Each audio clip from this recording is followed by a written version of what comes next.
जंग ओहद का तारीखी मकाम सन 3 हिजरी मदीना मुनव्वरा के करीब अजीम मार्का बैटल ऑफ ओहद, ये वो लम्हा था जब इब्तदाई कामयाबी के बाद कुछ तीर अंदाज अपनी जगह से हट गए और दुश्मन ने अकब से हमला कर दिया।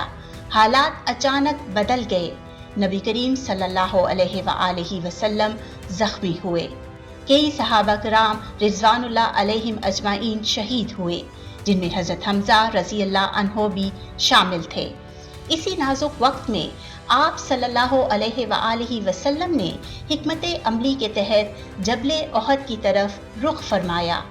पहाड़ की चट्टानों और एक महफूज घाटी के दरमियान आप सल्लल्लाहु अलैहि वसल्लम ने पनाह ली। सहाबा कराम रिज़वानुल्लाह अलैहिम अजमाइन ने आप सल्लल्लाहु अलैहि वसल्लम के गिर्द हसार बना लिया और जानों का नजराना पेश करते हुए हिफाजत की। ये मकाम आज भी हमें सब्र, अतात और इस्तकामत का दर्स देता है। जबले ओहद आज भी खामोशी से इस अजीम कुर्बानी की गवाही देता है।